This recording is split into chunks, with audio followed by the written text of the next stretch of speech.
আসসালামু আলাইকুম। এখন আমরা দেখব কণিকের শীর্ষবিন্দু নির্ণয়ের জটিল জটিল এমসিকিউ। দেখো, শুরু করি। বিসমিল্লাহির রহমানির রহিম। এখানে আছে যে ওয়াই স্কোয়ার মাইনাস হচ্ছে 4y minus 4x plus 16 equal হচ্ছে 0 এর শীর্ষবিন্দুর স্থানাঙ্ক নির্ণয় করা।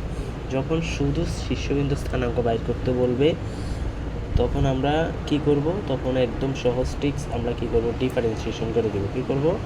ডিফারেন্সিয়েশন করে দেব। কিভাবে করব ডিফারেন্সিয়েশন? ওয়াইকে যদি আমি ডিফারেন্সিয়েশন করি তাহলে হচ্ছে 2y, এবং যদি 4কে মাইনাস 4y কি করি তাহলে হচ্ছে শুধু -4, আর এখানে তো ওয়াই নাই, তাহলে হওয়ার কথাও নাই, তাহলে ইজ ইকুয়াল 0। তাহলে ওয়াই ইকুয়াল হচ্ছে কত? 2y ইকুয়াল হচ্ছে কত? 4, ওয়াই ইকুয়াল হচ্ছে 2। ঠিক আছে, ওয়াই ইকুয়াল 2। তাহলে ওয়াইয়ের মান বাইর করছি। এবার এক্সের মান কীভাবে বাইর করব?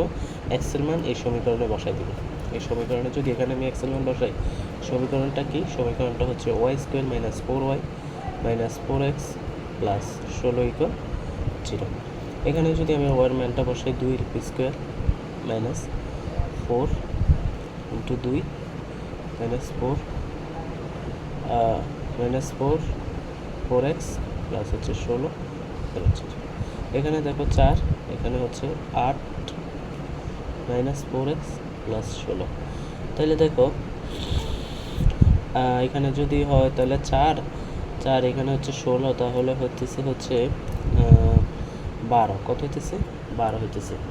ঠিক আছে, কীভাবে হচ্ছে দেখো, আমি যদি 16 থেকে 8 যাই তাহলে থাকবে হচ্ছে মাইনাস 16 থেকে 8 গেলে থাকবে হচ্ছে 8।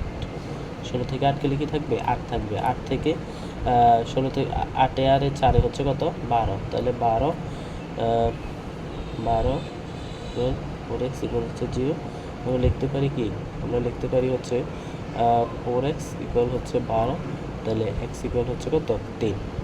তাহলে x এবং y ইকুয়াল হচ্ছে 2 এবং 3। আশা করি অঙ্কটা আপনারা খুব সুন্দরভাবে বুঝতে পারছেন। যদি বুঝে থাকেন তাহলে কমেন্টে জানাবেন। এমন ভিডিওর জন্য আসসালামু আলাইকুম।